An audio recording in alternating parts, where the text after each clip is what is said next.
working. Hi everyone, how are you? Good. Okay, so my name's Kiana Martin, formerly Kiana Beckett, for those who don't know. My name is Michelle Kelly. Hello, Vaughn Mansfield again. And our presentation is Truth and Equity in Sports Career Development. So before we get started, we're going to go to the background info slide. So I give you guys a little bit of course, background info.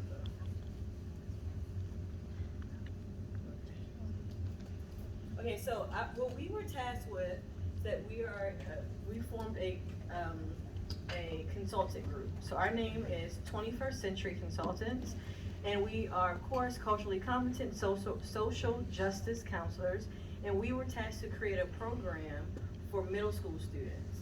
And this school is in Baltimore, Maryland, and it's Johnson Middle School. And a lot of these students have aspirations or are currently playing football. And the purpose of our program is to provide the caregivers and the students and any other stakeholders career alternatives to avoid potential dangers of football, which is a contact sport. Our program will serve as an intervention that benefits athletes and their caregivers with the resources and information about post-sports opportunities. So a little bit of information about Johnson Middle School. Majority of the students are African American and Latino. It's in a high crime rate area, and it has a lot of low income housing. Most of the students are raised by a single mother and or a grandparent, and they have limited to no college education. They've been playing on contact sports since the age of 7. And in this case, just a little background, our program will focus on CTE, so which is why I'm gonna say playing since the age of 7, a contact sport, it does increase the risk of CTE. Where am I? Most of the students will believe that they will get drafted into the NFL and that they have no other interest outside of football. And also the caregivers of the students, they don't perceive alternative opportunities for their children, but however, they are unaware of other career opportunities that can be lucrative. And CTE, for those who may not know, it's chronic encephalomyelitis. Wait, correction, hold on. These are what I wrote. Chronic traumatic encephalopathy. So that's basically a neurodegenerative disease. All right, so like the title states, we're really going to center truth and healing in this presentation. So just a little bit of background. It's very rare that CTE is discussed. Some people don't even know what it is, especially a lot of athletes that are playing these contact sports, let alone their parents. So we know that unfortunately there isn't a lot of knowledge about the long-term implications of this disease. And for those of you who don't know, CTE cannot be diagnosed until a person has died. So people already don't know what it is, but also knowing that fact that you wouldn't even be diagnosed until after death is really, really unfortunate. The good news is the healing part that we're going to focus on this evening, which is why we developed this career exploration program. We're really trying to build a platform for young people and their parents so that they can learn about career alternatives.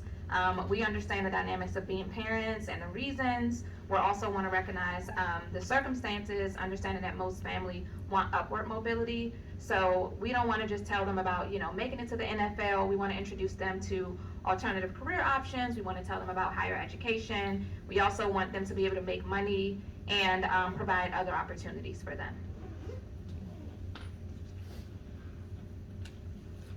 So overall, our presentation will be about the implications of CTE and how it's related to making sure that the parents and the students realize the medical and health implications of being in a sport that is predominantly African American. So the stats are the truth, which we will show in future slides. Also, concussion protocols are in place as it relates to CTE. There is a lot of CTE research out there, but a lot of people are suspicious of it. But also there's a lot of inequity, and a lot of the players are men of color, and it's not discussed. Again, some of the health implications of injury can be brain injury, which is CTE. And sadly, if you're not likely to make it in the NFL, this is the program's purpose, is to provide and or recommend other alternatives.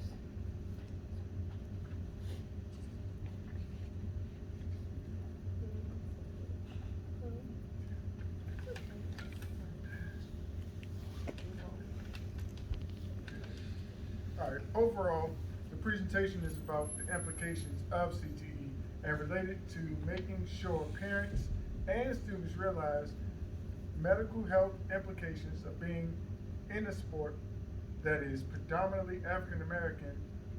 The studies are the truth that we will currently present to you. So, concussion protocols are in place. Research is out there, but everybody doesn't see the real reasons behind the implications that the research is correct. The health implications of injury, i.e. brain injury, which conforms to CTE, you can only see the CTE is in the brain when a person is dead, as my cohort said. You're not likely to make the NFL because it is so many people trying to make it to the NFL that people don't realize just because you're good in your state doesn't mean you're good all over the world. So that tenders down to what is it, 2%? It's the 2% NFL rate of the people that are playing football.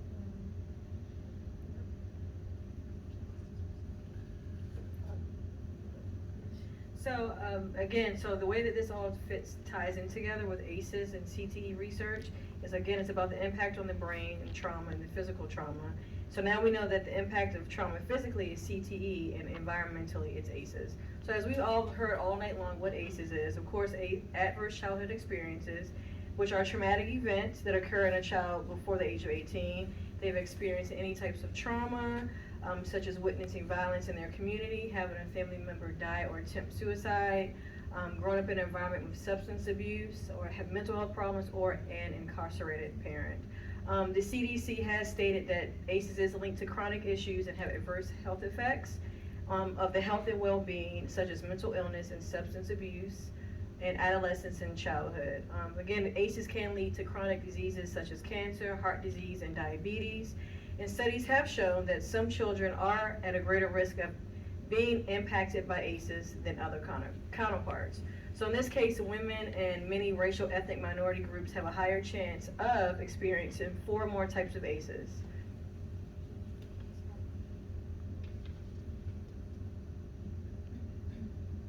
So now moving forward to toxic stress. Toxic stress is the body's response to chronic and severe stress without enough support from a caregiver and can cause lifelong health problems. Again, ACEs, well, not again, but if you guys don't know, ACEs is related to toxic stress, and excessive stress can lead to the damage of a child's developing brain, their immune system, and their cardiovascular system. Children who experience ACEs are triggering their stress response systems, and that long-lasting stress response can have a wear and tear effect on their body. So with CTE, this is actually an interesting part. When you do a lot of research, you just learn about a lot about how sports can really impact your brain, especially if you're getting hit consistently. CTE, excuse me, sorry. Okay, so with CTE, the pathology of CTE in the brain is not fully understood just yet. But with CTE, there's a protein called tau that misfolds and malfunctions, and it causes the other proteins to misfold, and that sets off a chain reaction where this malfunctioning of the tau slowly spreads throughout the brain, and that in fact kills brain cells. So in this case, like with CTE, the disease can spread to the hippocampus, the amygdala, and other regions because the tau protein turns into abnormal clusters in the brain cells. So people with CTE have a history of being repeated head impacts, which happens during the contact sports. So even though it's a sports that also could be done in military or hockey, baseball, you're just getting hit a lot with any type of active things. And it's repeated blows to the head.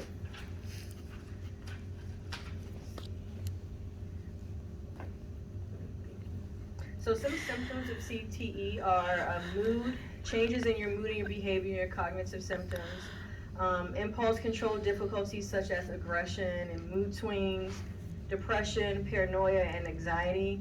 Most individuals that are diagnosed with CTE experience progressive problems with their thinking and their memory. especially including short-term memory loss, confusion, impaired judgment, and dementia. And sadly, a lot of the cognitive symptoms appear later in life, often in patients in their 40s or their 50s. And one more thing about overall with CTE, it's just a rare disorder and it's not yet well understood.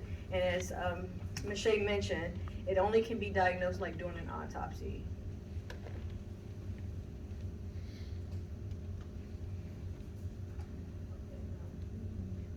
So with marginalized communities, in the last few years, there has been a 6.6 decline in so many of the youth joining football teams, and it's attributed to the traction that football or contact sports lead to other problems. A lot of the lower income families seem to still take the risk, knowing that getting injured is a possibility. And because of that, a lot of the students from lower income families are seeking for better educational opportunities. So we're gonna move along to the interventions. Okay, the interventions, encourage students to conduct research to understand their interests, possible career choices, and what steps are needed to obtain their education and career goals. Basically, what that's saying is, we're trying to make sure that these children know that there are other things to do besides playing football, a contact sport that they can get hurt in, and football is usually only about maybe a 2 to 3 year career for not all athletes, but majority of football players. And we're going to provide the students to learn time management skills, to develop short and long-term goals, assist students in exploring their strengths and mindsets, their education, future career development. We want to prepare students to effectively identify respect for all cultures, beliefs. We want to provide career development opportunities such as career fairs, educational and informational sessions for parents and students. We want to identify changing careers and suitable career exploration. We want to collaborate with stakeholders to ensure supportive measures for each level. This is what I was telling you all about the people that get drafted. This is not even the half of it. I mean, basically the football draft is on tonight, and out of the so many colleges along the world that have football programs, there are only 32 teams. And with all these different players, there are thousands of players around the world. Majority of these kids will not get drafted. Majority of these kids will not have the opportunity to play on that next level.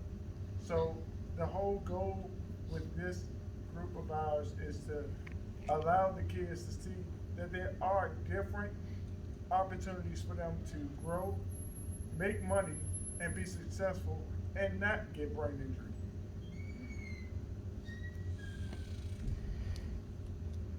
These are just some of the different parts that I found from ASCA. ASCA, the National Model, provides counselors with guidelines of how to identify and meet the needs of students, holistic needs, and provides counselors with the outline for how to identify career goals and interventions with students across the grade levels.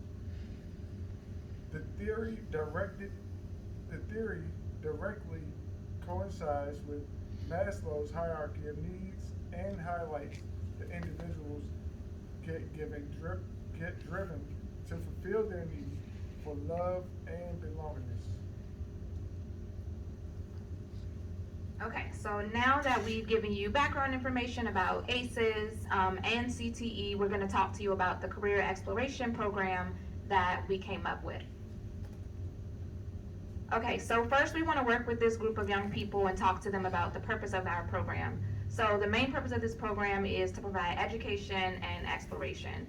We want to be able to educate them on career alternatives. We want to be able to teach them leadership skills.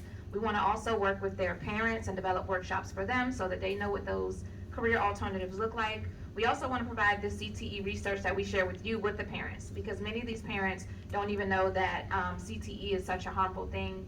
And because these children are starting so young playing sports, right, as early as 7 years old, imagine a young boy who's playing football at 7, he's going on to play sports, in college, he's getting these head injuries from that time on. It just increases the chances that CTE could happen to an individual. And even outside of CTE, concussions are very prominent with the sport of football. So in addition to that, we want to create group norms with the students. We know that it's not great to enter a space and just create rules. They're most likely not going to abide by those if we're just giving them things to follow. But we want to be able to work with them, build some rapport, build some community, and we know that they're more likely to abide by those group norms if they have some input in creating them. The next thing we want to do with them is create and develop career goals. We want them to create their own goals on their own and just see what they come up with individually. But then we also want to be able to work with them after they have that education to see what those goals look like. We want them to be able to identify career options and career alternatives. So like Vaughn was saying, football is one sport, right? But there are so many other careers within the field of sports and beyond sports that we can expose them to.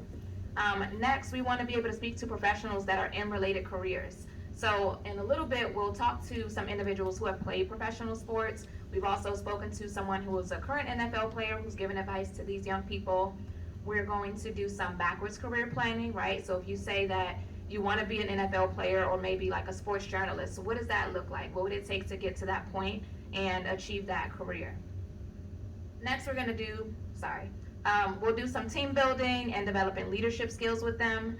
We also want to use vision boarding. We know that when you can see the vision, right, it's easier to accomplish those goals. So kind of incorporating that like expressive arts piece with the students so that they can create a career plan. We also plan on doing a career fair and bringing actual individuals from the real world who have some of those alternative careers so that they get introduced to those, in person and direct.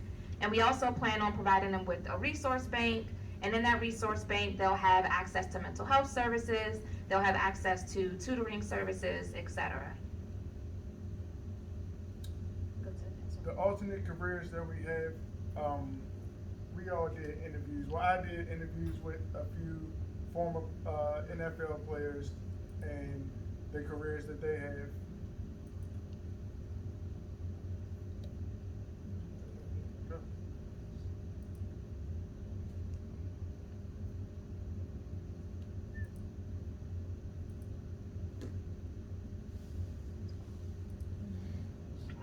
Hello, my name is Quinton Ganther. I went to the University of Utah. I was drafted in 2006 by the Tennessee Titans. I also played for the Washington Redskins. I played for the Seattle Seahawks and the Buffalo Bills. I'm currently the running back coach at the University of Utah, the Pac-12 champs. Go Utes.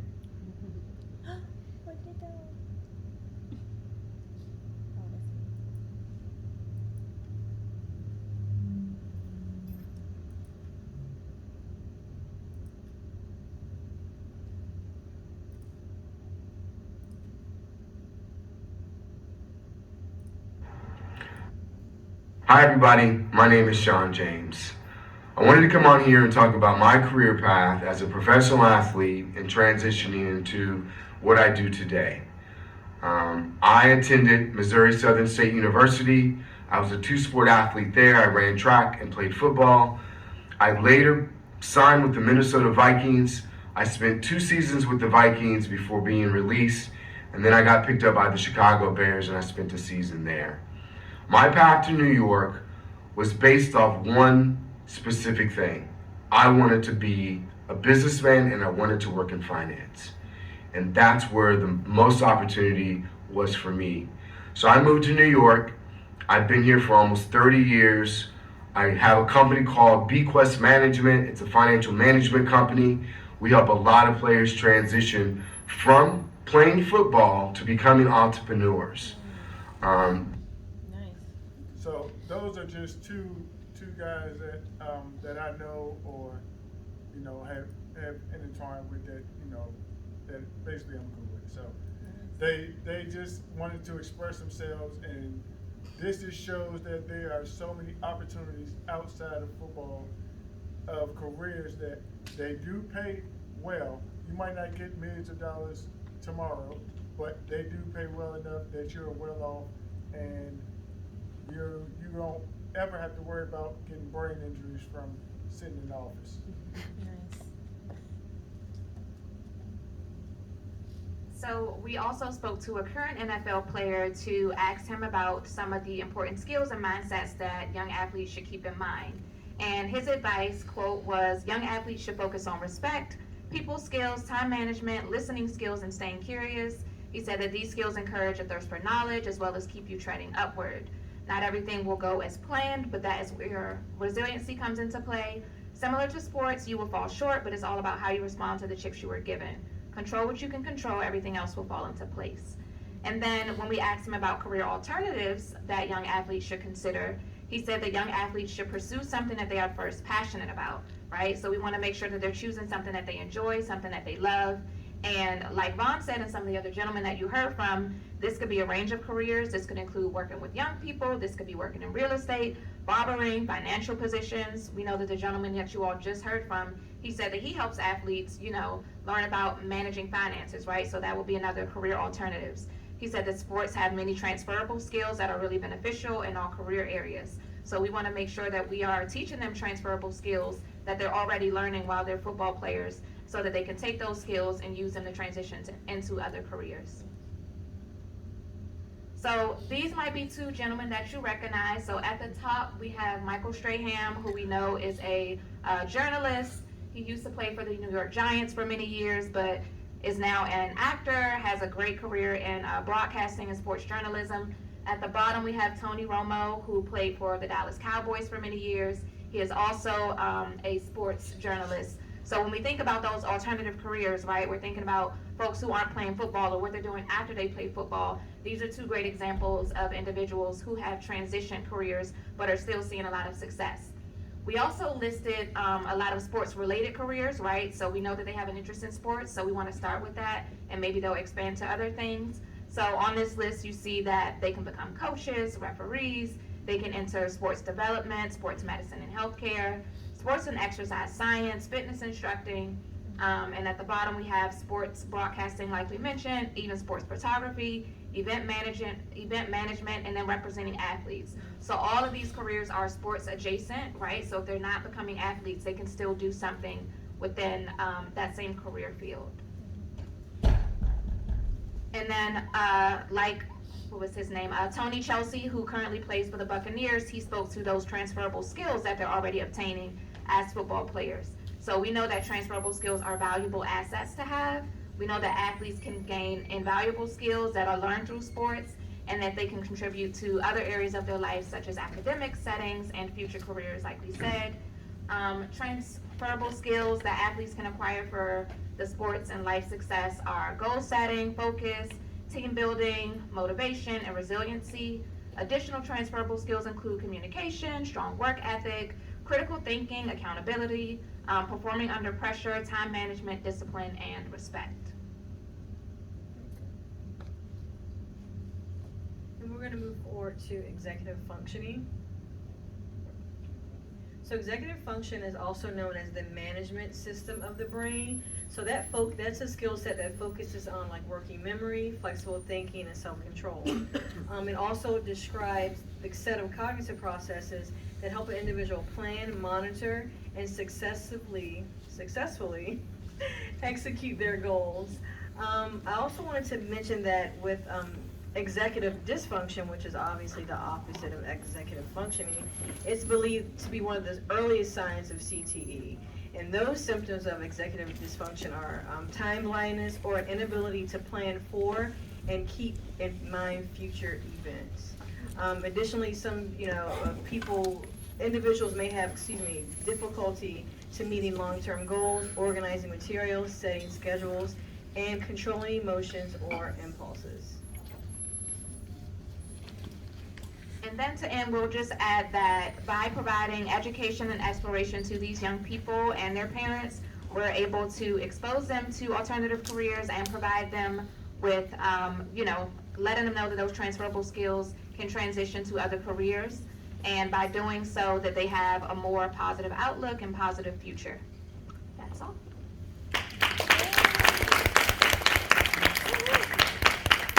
So, we also wanted to let, the parents know of the children that are playing football as younger children, that just because the child is talented as a child, it doesn't always transfer over into adulthood, but that does not mean that the child will not be successful or cannot be successful. What we also want the parents to know is that they may not make it to the NFL, but maybe they can go to college and go to college for free. Maybe they can branch off and meet people that can help them along the way so that they can go into one of the transferable careers that Michelle was talking about. There are so many different ways that football can be used that we don't always have to use that to say this child is going to make it to the NFL or they're going to make it to a pro level, because there are so many different transferable skills, as Michelle said, that they can get into, and they can get into those careers most likely for free. And that those parents may not even be looking into, because they may be only thinking about what the child can provide for them if they make it to the NFL or make it to pro level. They can do so much more for their family just by being alive and being able to go into a different career.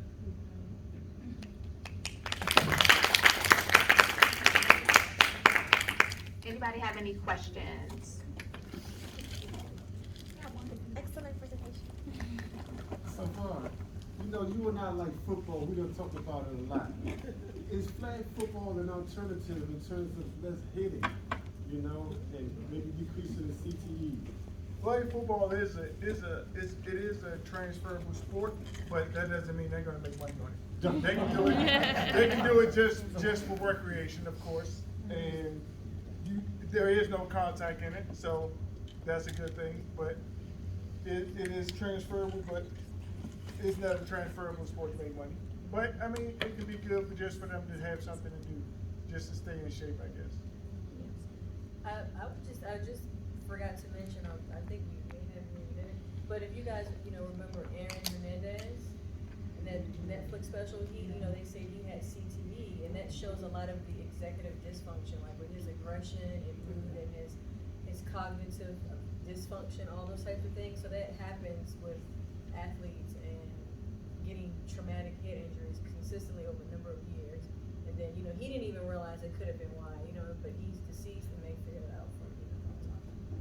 Also, if anyone has ever seen the movie Concussion with Will Smith, where he played Dr. Amalu, he spoke about it, and I don't know if anyone in here watches football at all, but the quarterback for Miami Dolphins, he's had numerous concussions last year, and it got so bad that he had a concussion, and they said like his hands was going to rigor mortis, and nobody can know if he has CTE because he's not dead, but he still plans on playing next year. And I mean, it's crazy. I mean, me being an ex-football player, once you get into the sport, it's something that you don't ever want to stop doing.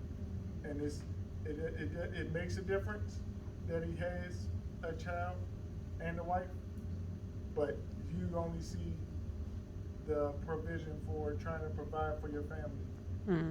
And he's not looking at the long term of what happens after this sport is over. You got something to say, Dr. Robin? No, I just, time. Oh, okay. Thank you, We're done. guys. Thank you. Thank you.